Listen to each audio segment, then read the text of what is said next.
Welcome back to Tasteland. I am Francis Zira. And I'm Daisy Alioto. And Daisy, who are we speaking to today? Today we're speaking with Nick Susi. He's a strategy executive and entrepreneurial builder exploring the technological, societal, and psychological forces that shape our identity, perception, and culture. He definitely wrote that himself. We'll allow it. We'll allow it this way. But you thought he was going to hire? Well, no, sometimes. Oh, you mean it isn't that we didn't write it? Yeah, sometimes we put them in our own words. This, we're just parroting his own words. This will be a fun one. Do you get ads for this thing Brick ever on Instagram? I've been getting them more and more, and I've been seeing then people making organic, not paid posts about how they got the brick. I was this weekend, I was just feeling in the throes of short form video addiction. And I didn't buy it, but I considered it. And I was thinking about what I would lose if I, blocked myself from using Instagram, etc. Actually, as another, even before getting to that point, the thing with Brick, right, is it's a I don't know, little module you put on your fridge or whatever, and then it's an app on your phone, and you tap it to the thing to lock your stuff, and then you have to untap it to unlock it. And as somebody who works from home, it's kind of what's the point, because I'm still just here. I'd have to I could go put it at a park in my neighborhood, and I'd have to go to the park to lock and unlock my phone. Anyways, I was considering what would I lose. The temptation is present.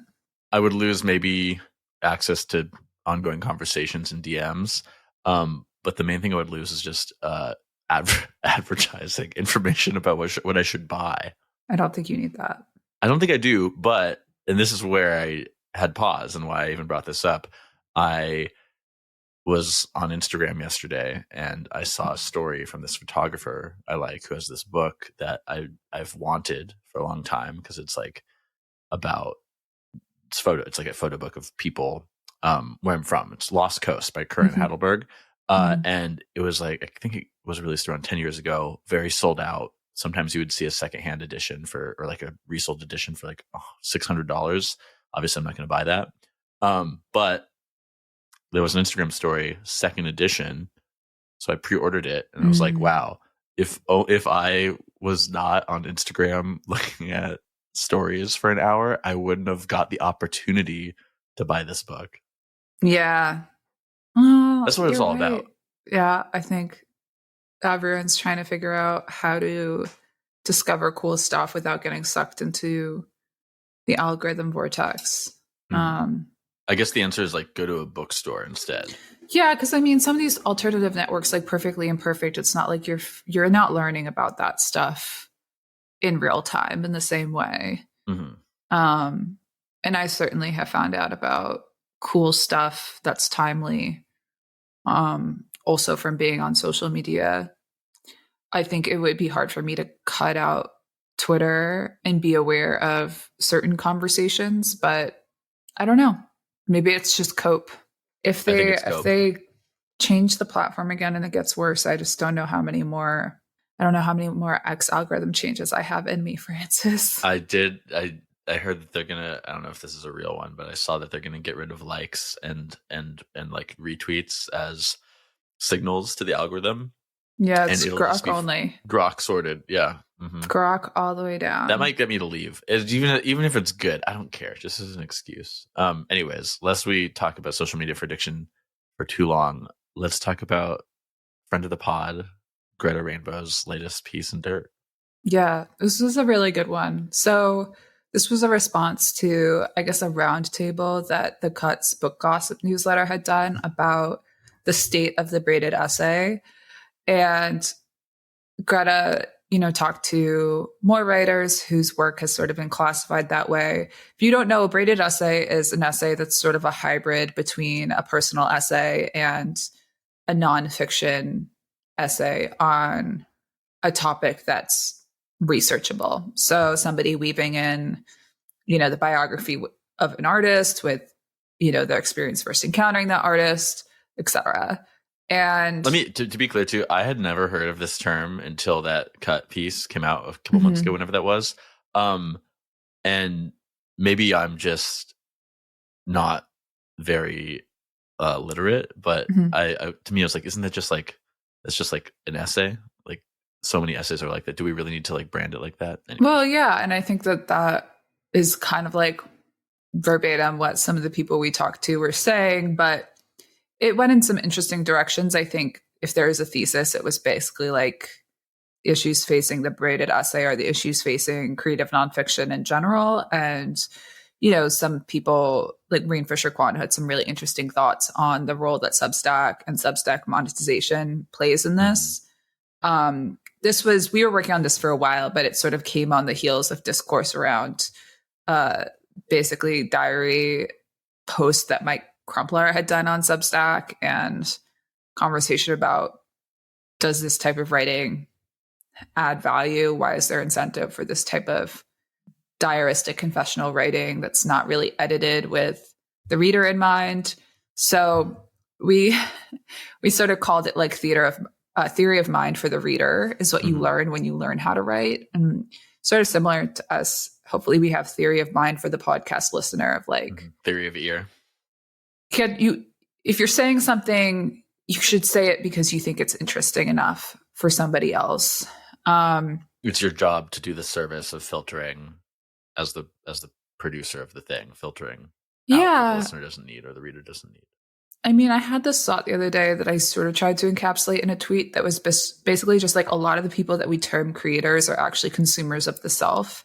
It's just that they have to externalize their experience in order to consume it because they have no way of integrating the self without performing the self. And like that idea kind of comes from like John Berger's ways of seeing and is very gendered. Like he talks about the way that like women understand themselves through performing their gender.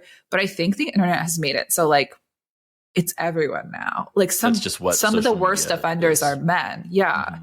And it's very hollow because you have this mantle of creator, but it's like this person's not really creating anything. They're publicly consuming their own self-narrative. And I think like that's why some of this stuff falls really flat and hollow. And it's like you could write about your sex life. Personal brand. Yeah, it's like you're not Annie, you're no. Like, and people can write whatever they want, but nobody has the right for people to pay attention or pay money for it.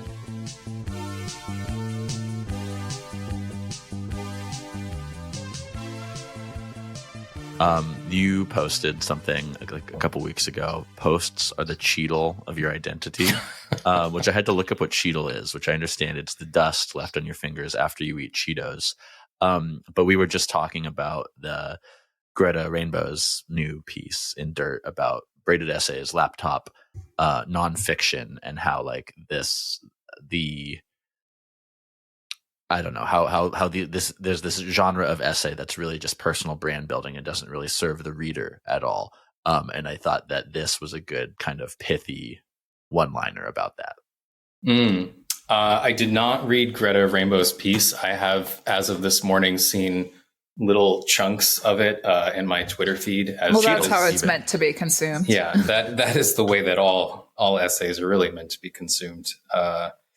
So I saw a few good paragraphs. But yeah, I think, I don't know, whether you are someone who partakes in Cheetos or Takis or any such snack that leaves this unremovable residue on your fingertips. Like I just, I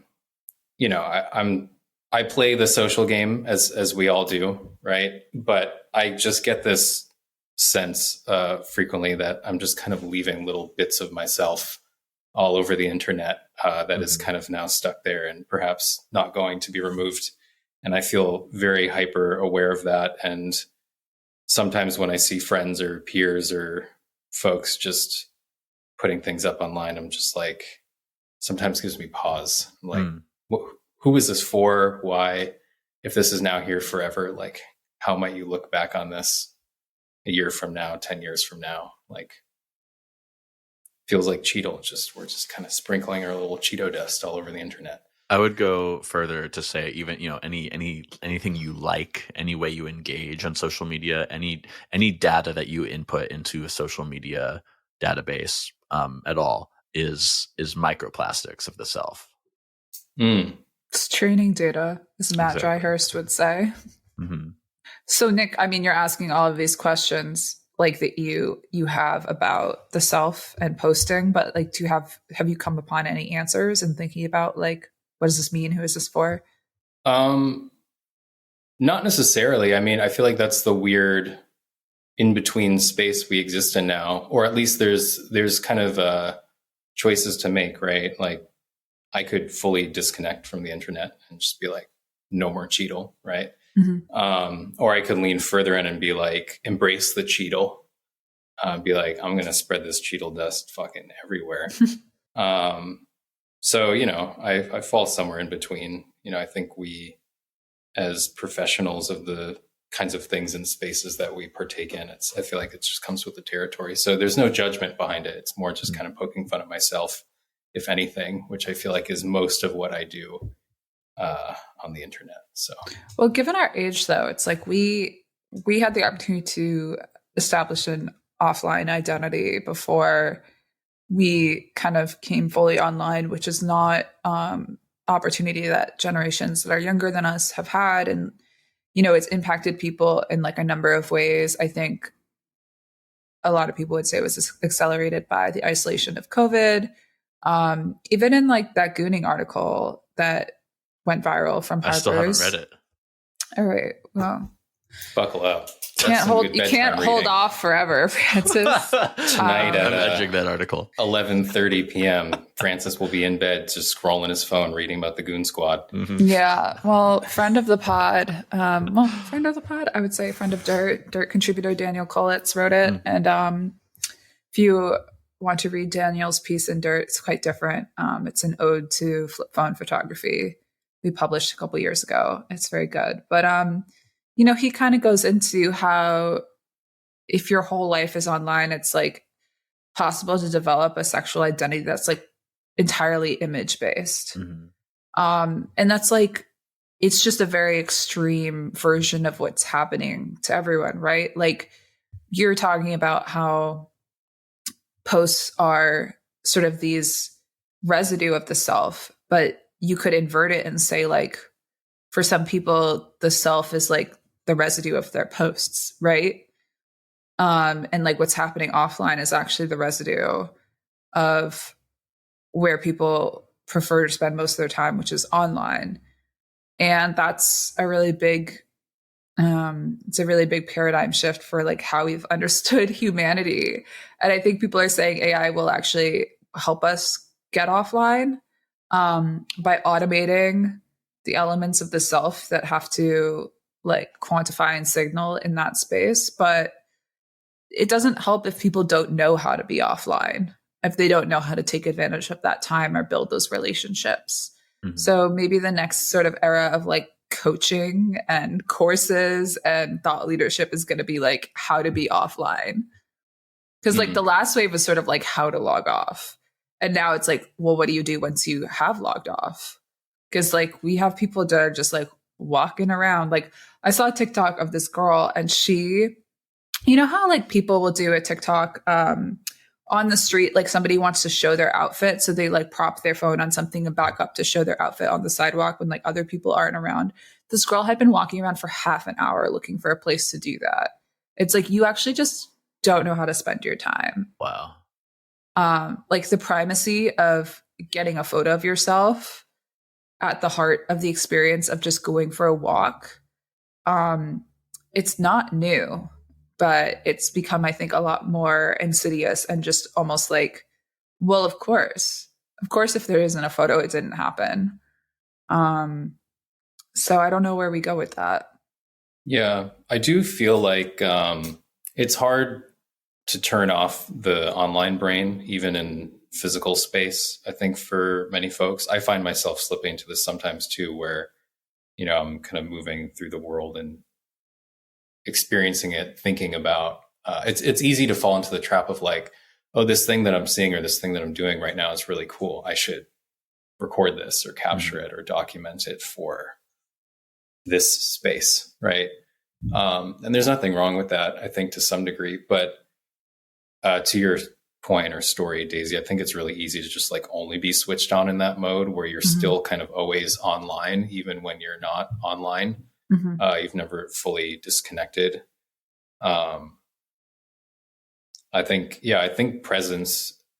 true presence is really tough for a lot of folks now.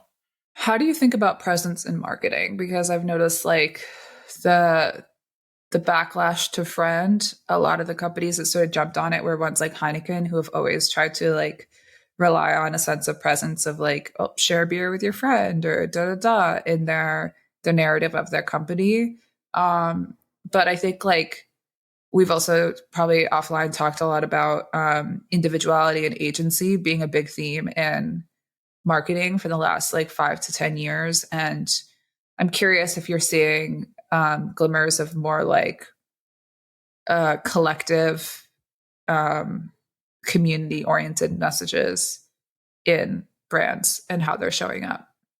Yeah. I mean, I feel like part of my whole thing is all things that can be true, all are true at once. Like, I think there is more of that happening as a result of the current kind of meta or dominant paradigm, and probably will be more of that. I mean, it's hard to even answer this without acknowledging that just like community has long since been a buzzword now that has completely lost meaning as a result of this. So that feels very in the air.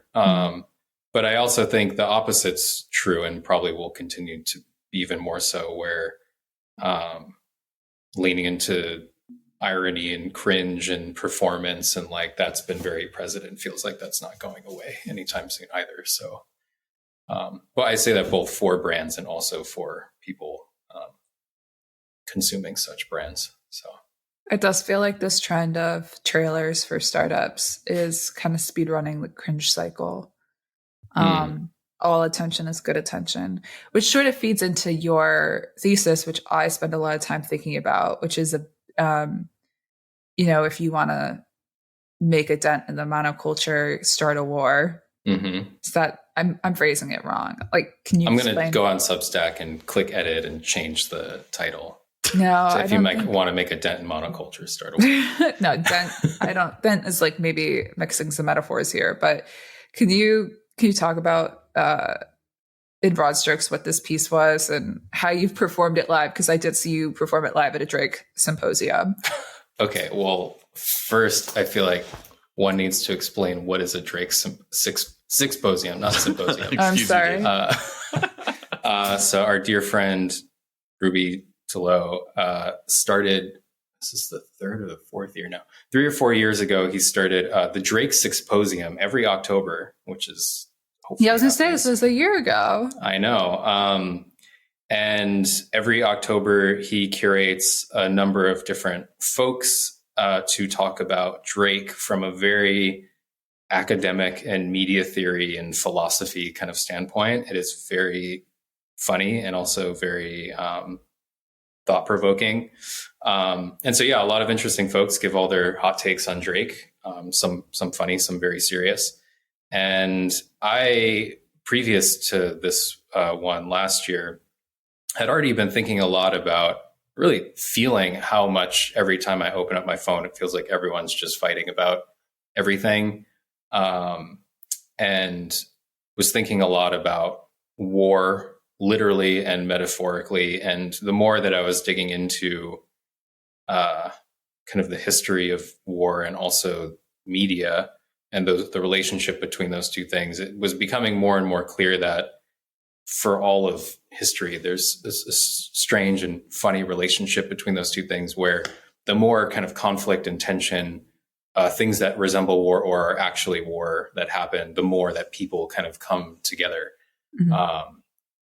It seems counterintuitive, but I think those dynamics are for sure playing out on the internet more and more, it seems, through politics, through news, through, in this case, music, with the great beef to end all beefs between Kendrick and Drake, which is what I talked about. But every dimension of culture I talked about too. Also in Hollywood, some of the biggest kind of monocultural moments. I was using kind of Google search volume as a proxy for how to measure like the amount of people in one time and space together online.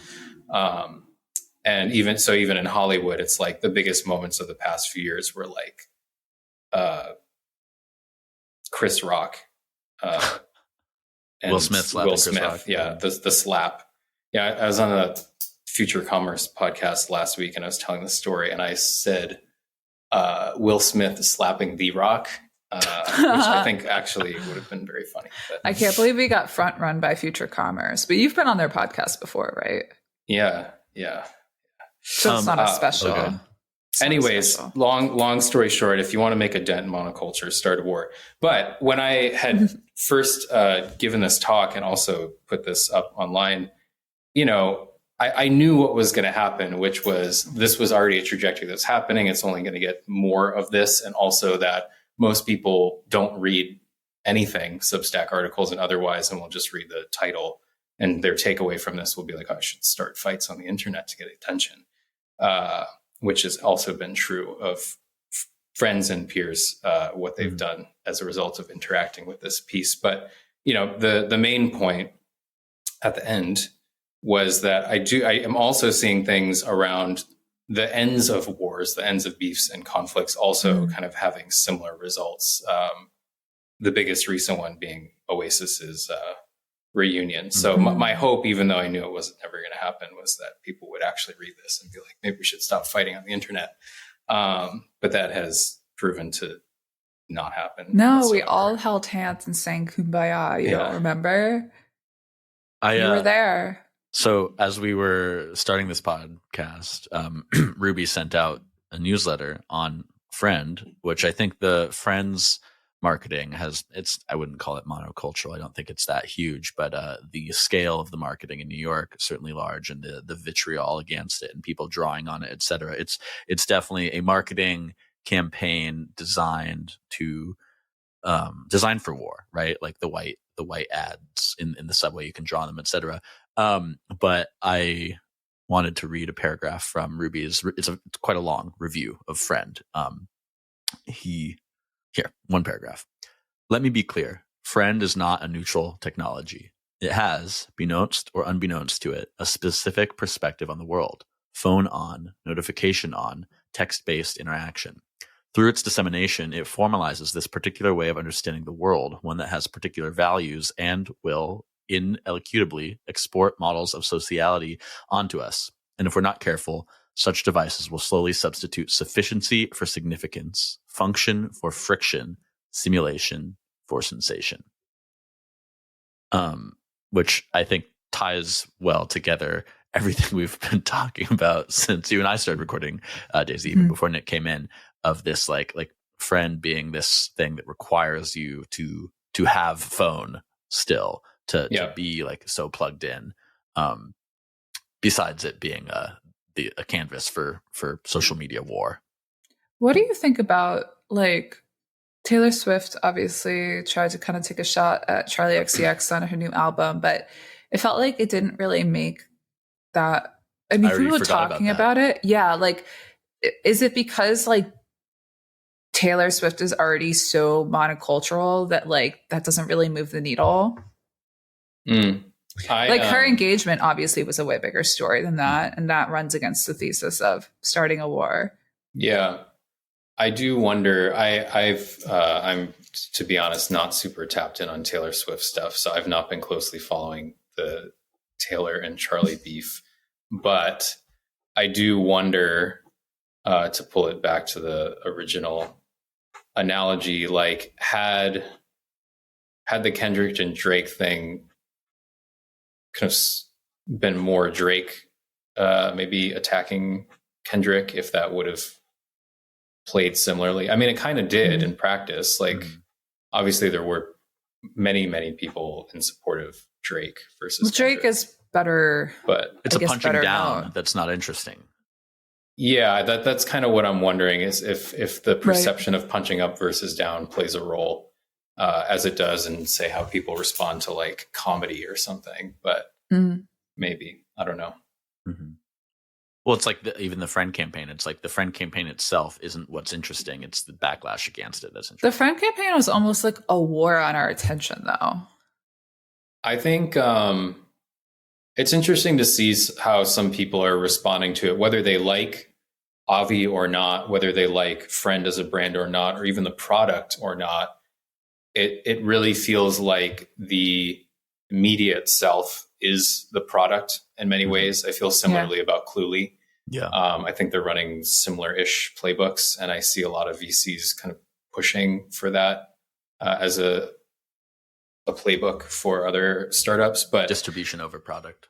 Yeah, and, I think I'm not quick to judge. I'm actually very curious in the long run how this plays for both Avi and Friend as separate entities. I think it's probably a net win for Avi, because even if Friend fails, he's going to leverage his ability to create massive amounts of attention for anything he does next. And I think that is only going to play to his favor for launching a new product, raising money. Like, that feels net positive probably for him. I think for Friend as a brand and a product, I have skepticism, but I am very curious to see if generating attention by any means necessary can translate to product sales. I follow what Avi's been sharing, and it seems like the sales are relatively low, so we'll see. But, as someone who works in brand a lot, I think it'll be interesting to see if this kind of attention at all costs paradigm continues and how that plays for brands. Because I think where brands, the idea of a brand started in a product sense was like trust. Like, when you are presented with many options on a shelf in a grocery store or whatever, which is the one that that you can trust of all the options for whatever your emotional and functional purposes are. And so if the whole premise now is that you can do anything you want just to get attention, doesn't necessarily engender trust, and in many cases does the complete opposite. So I think, depending on the brand and product, that may or may not matter. In the case of like a technology and how you spend like intimate time in communication, I could see that not working in the favor of like how you build a brand and try to sell a product around that. But I really don't know. I'm genuinely curious. Like, I'm not a Friend hater or lover. Like, I'm so curious. I'm so fascinated by Avi and Friend and kind of what it's sparking in the like cultural conversation right now. Well, I also think, depending on the stage you're at, an early stage startup, like, the product is attention.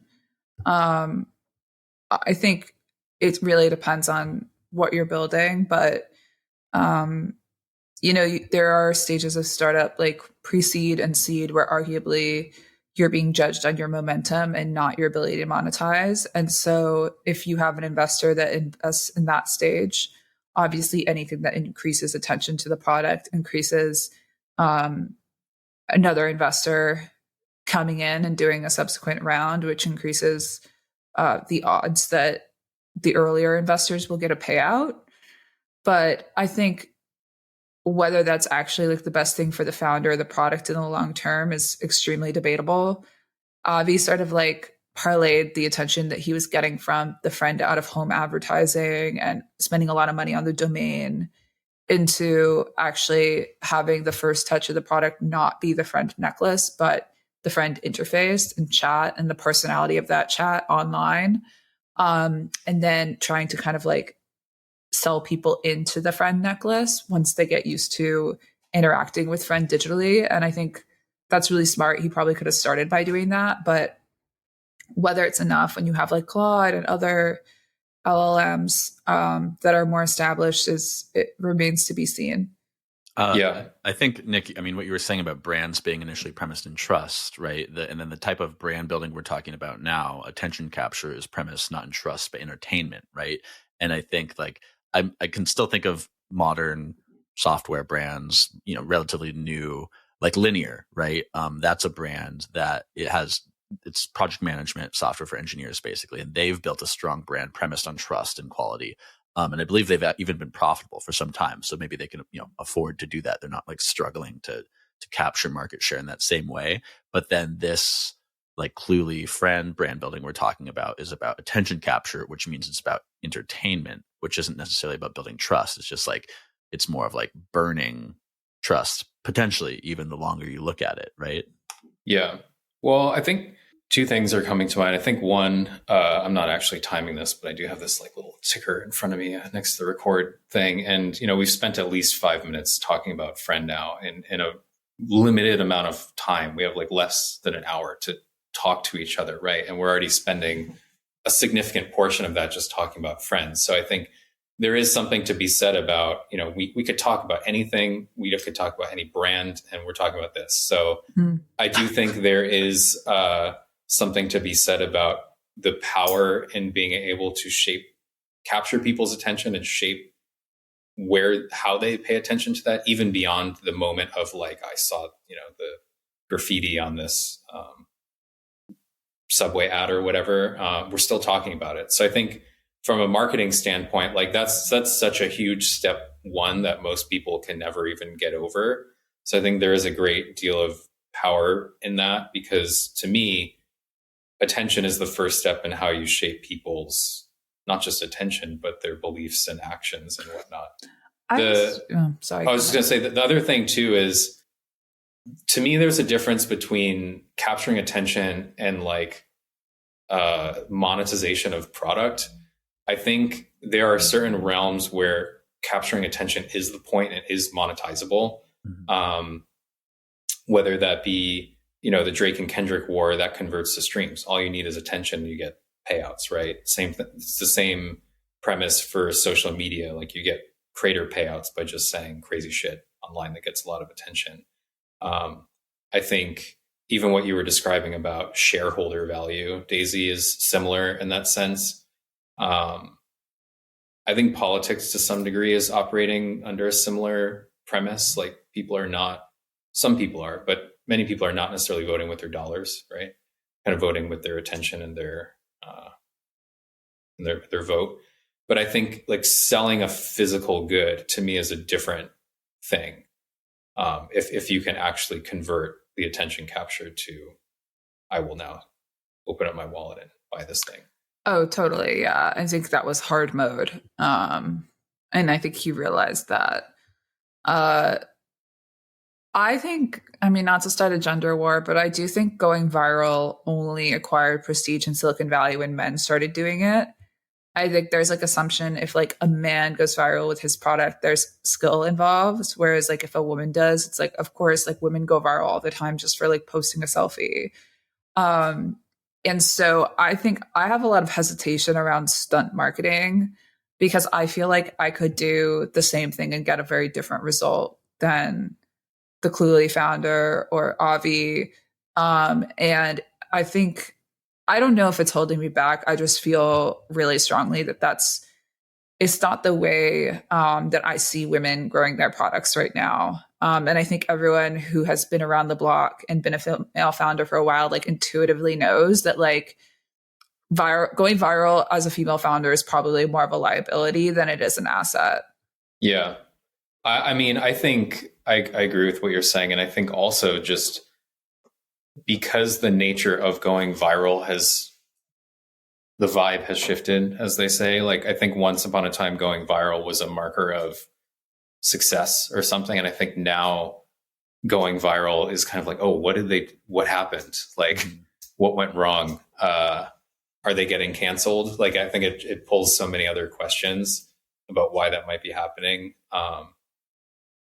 Kind of in the vein of, Yancey Strickler's Dark Forest thing. It's like, to be so visible is to be threatened. I see that a lot in brand world. But again, like from a brand and marketing standpoint, I feel like there's this assumption that, whatever a dominant playbook is what everyone should do. And that's just not how you build brand. It's one option, but I think depending on what type of brand and narrative and story you want to tell and how you want people to remember or perceive you, there's so many different levers at your disposal.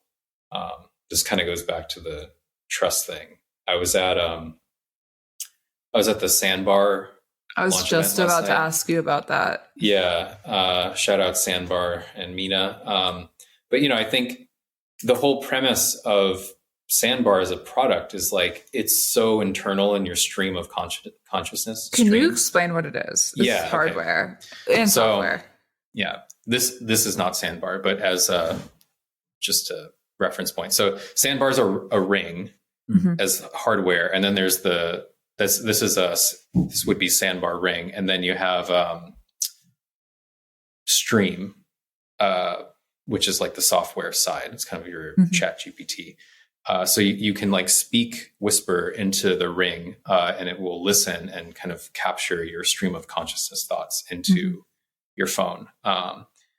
The way that Mina describes it is the ring as a form factor is like the mouse for your voice, as the metaphor. But the premise of it, I love. Like, it's how can you close the gap between just capturing thought, whether it's creative or anything, into something that will remember and you can kind of edit with no screen, right? It's the opposite of Ruby's friend review in many ways. It's supposed to keep you present and attentive to physical space, which I love. But anyways, my point being, from a brand building standpoint, there's something so intimate about the idea and the gesture and the kind of purpose and values around it, that for a brand and a product like Sandbar to then come out of the gate and be like starting wars on the internet to go viral feels so antithetical to the type of brand perception you'd want to build around something like that. Versus, last night was so intimate, it was so familiar. And like, those are the kinds of qualities that you'd want associated, I think, with a brand and a product like that. So I think those choices matter a lot. Speaking of war, you did a project about the War of the Worlds. You sent me a copy. I immediately defiled it. Can you explain a little bit more about what that was? Sure. So some context. For those not familiar, so Orson Welles in 1938, almost 100 years ago, gave this radio broadcast of War of the Worlds, this adaptation of the H.G. Wells book about alien invasion. And, instead of presenting this as a fictional story through the radio, he presented it as if it was live news. And as the story goes, allegedly people heard it and believed that aliens were invading the Earth, and mass hysteria and panic, fleeing their homes, jumping out of windows, committing suicide, all the tales. And then Orson was subsequently mini canceled by 1938 terms and apologized, and then went on to become one of the greatest Hollywood directors of all time. And that's kind of the story that I hear a lot when I was working on this piece.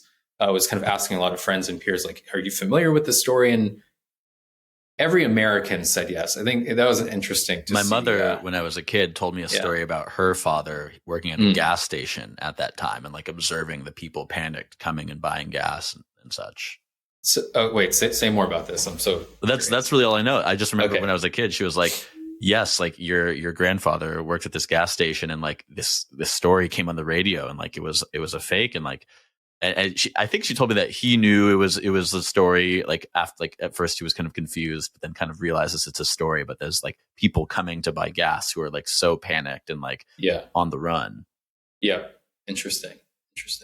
So, anyways, why am I talking about this thing that happened almost 100 years ago? I still hear this story frequently referenced, even more so now, because it is one of these early stories of like fake news. Before we had a word for it. So it feels very much kind of in the cultural conversation. And I myself have referenced this story many times in my own writing and research about, media and our relationship with being on the internet and all these things. And it wasn't until about a year ago that I was actually doing more reading about this story and came to realize that the story that we've been telling for 100 years is like kind of wrong. Like, it's not totally right and factual. And became very interested in borderline obsessed with like, well, what had happened and why did we have this collectively false memory? And what are the conditions that allow for this kind of phenomenon to happen? And what does it say about today and like our current relationship with media? And, what actually happened was at this point in time, 1938, it was a very historically significant time, middle of the Great Depression, horrible economic times of hardship. It was the year before World War II started, so kind of a lot of geopolitical tension and fear, Nazis and fascism spreading across the world. And 3, it was when the radio as this new technology became more of this mainstream consumer object. The radio was invented prior, but it wasn't something in people's homes that you now see like photographs from then where like you have the family in the living room and they're sitting around the radio and listening to whatever. It was then that was starting to happen. And all of those things combined, the newspaper industry was taking a beating where more people are buying radios, listening to the radio for the news, buying less newspapers. Advertisers do what advertisers do. They like follow the people to the radio broadcasters away from the newspapers. And then also it's the middle of the Great Depression. And so all those things combined, the newspaper industry was doing worse.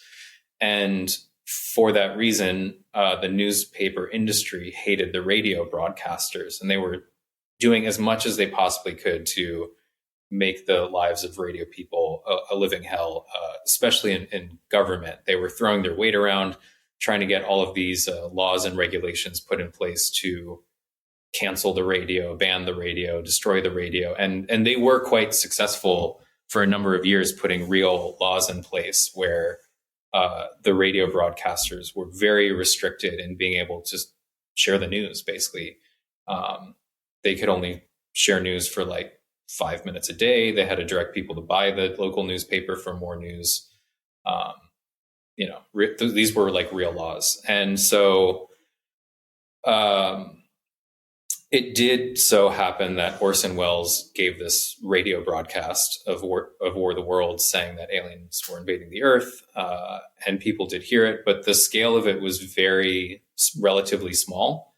It was out of this CBS broadcasting station in New York. I think people probably around New York and New Jersey and maybe some other places heard it. But we're talking like a few thousand people. And then the amount of people that heard it were genuinely like, oh, fuck, aliens, were probably quite small. However, the newspaper people heard this story and were like, aha, what a golden opportunity, and ran the story across like every newspaper around the country saying that this new evil magical radio technology was brainwashing people into believing that aliens were invading the Earth, as another step in their attempt to ban the radio. And so that is the story that went viral by 1938 standards, and is the story that we've been repeating and remembering, 100 years later to today. And so I think I'm so fascinated by this story for so many reasons, because to me, it says so much about our current relationship with media specifically, but also just every level of this story, every layer of the story mirrors so much of today. From like, are we heading towards a recession or economic depression? Are we on the verge of World War III? Is TikTok going to be banned? People are worried about, people believing everything they hear on social media and podcasts, widespread panic and hysteria about AI psychosis. It's like, it's all the same shit over and over again. And I'm so tickled by the fact that there's so many lessons in this story, and the only thing that we remember and keep repeating is that aliens were invading the Earth. I think that says a lot about human beings. Like, to me, this is a story about like the human condition. So, yeah. And then you get probably my grandfather telling my mom the story when she's a kid to scare her, and then she telling it to me when I'm a kid to scare her, and it's like this fake news passed down generations. Yeah, it's so interesting about how we mythologize new and unfamiliar technologies. And like I said, I mean, this story is still being referenced semi-frequently as a proxy for, social media and now AI. And it's like, we don't even understand what the story is trying to tell us. We're just kind of actually feeding into more of the mythologizing of new technologies, for better and for worse. So. Mm-hmm. Last time I saw you were telling me about this book, Haunted Media, which I bought and I have here, but I have not begun reading it yet. Sorry, Daisy. No, I feel left out. It's okay. All right. But this was up a DVD of Titanic. but this is very much related to what you're talking about, right? Tell us a little bit about the ideas in this book. Yeah. Okay. Well, this has been one of my favorite books for a while, and I just keep coming back to it because this book, Haunted Media by Jeffrey Sconce, big fan, is basically about how he's exploring how every new wave of electric media since the telegraph has followed a similar pattern of these like strange spiritualist beliefs that have emerged around each one, and how it's manifested has changed, but the pattern is quite similar. And it starts with the telegraph. And for example, with the telegraph, when the telegraph was first invented and started to be, adopted and just kind of enter the mainstream awareness, along with it came the start of like the Western spiritualism movement of seances, mediums. And yeah, it's so interesting. But I think one thing that Jeffrey Sconce talks about that I think is related to this War of the Worlds story is he draws a distinction between a technology and the concept of a technology, which I think we're very bad at not conflating with our current modern technologies, where in the case of the telegraph, it's like the idea of disembodied communication. It was the first time that you could speak in real time across long distances. That as a possibility did not exist before then. I mean, it didn't like mail a letter, right? But it's not real time communication. And so with that technical ability, then came a new concept with the technology of disembodied communication, which then manifested as like disembodied communication with spirits, right? And so you kind of follow this lineage of new technologies beget new concepts of technologies, beget new kind of how they manifest in the cultural discourse or action of then, seances and mediums to now, a lot of interesting things happening today. But yeah, I think it's similar with the War of the Worlds story, where this idea of like communication not through the written word. I mean, we're talking about this. This is being talked about a lot now as we return to an oral culture or a post-literate society, right? I think a lot of the conversation around the radio is very strikingly similar to the conversations happening today about this move away from the written word as kind of this objective, non-emotional experience in how you receive information through the medium versus through radio. It's instant, it surrounds you, it's immersive, it's emotional. You're kind of just like swept up in the moment of how the medium is communicating to you, or how the information passes through the medium.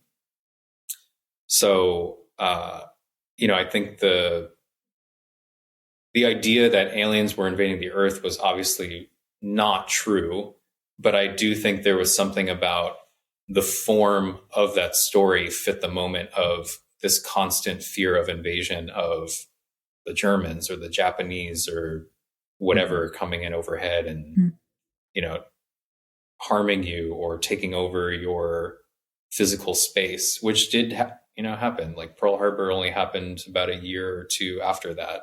Like it really captured the moment of what people, I think, were feeling, whether even if it wasn't factually correct. But I think it says a lot about why certain myths take hold, because they are the correct form of the emotional moment, and how these mediums are also the correct form of how they're delivered. And I see that happening a lot now with their relationship with social media or podcasts or AI. And I think we have a hard time separating the technology from the kind of myth of the technology. This, as many things have since I saw it, this makes me think of Eddington, and how Eddington is a movie about like the phone and like about the intimacy and quickness of phone technology, right? Like there's one thing I'm thinking of specifically is like when the Joaquin Phoenix character in this moment of like stress, and I think it's like after this confrontation in the grocery store over masks, he goes, I might be getting the exact moment wrong, but he goes and he sits in his car and he films like, a short form video just like this, where he's so passionate, and he announces that he's going to be running for mayor. And it's this like ability to capture this like raw emotion instantly and then instantly broadcast it, right? Like that's what characterizes so much of the phone. I also think too, I more and more when I've like been in spaces where it's like, oh, I've seen that person on the internet, or I was like at this Colin Samir conference, and there's all these creators there. It's like, oh, I've seen that person on the internet. I'm like, wow, they're a lot shorter than I expected, right? There's like the intimacy of looking at somebody basically eye to eye or across the table on a phone, where like there's this like equality. You're kind of like, again, whether it's like height or whatever it is, there's just this level of intimacy and familiarity that like the phone produces, which then like it's the same, goes back to the same thing as the War of the Worlds. It's like this this trust and this like because it's visual and auditory, it creates this moment of intimacy. The funny story. So within a few days of kind of debuting this project at a FWB Fest as a talk, and then I'd made these newspapers. Literally the day of or the day before, Amazon dropped a new War of the Worlds adaptation with Ice Cube, which I did not know was going to happen. Obviously. So obviously I feel super validated that I was right on the money with the cultural zeitgeist, knowing that the story was relevant.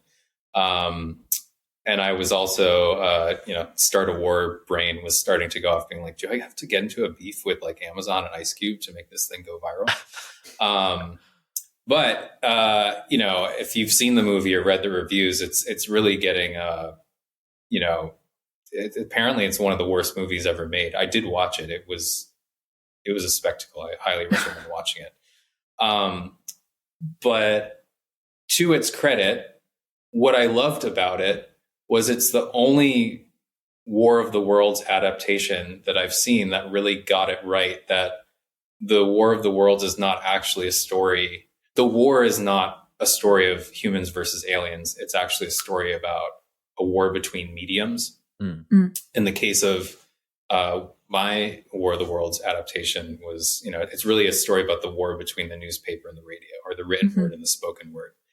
And in the Ice Cube Amazon version, the whole thing is shot as if it is like a mediated experience. It all takes place on FaceTime calls and Zoom calls. It is all screens. Wow. And I think the execution did not land for anybody from what I've seen on Rotten Tomatoes and Letterboxd, but I was maybe the only person watching this being like, damn, they actually get it.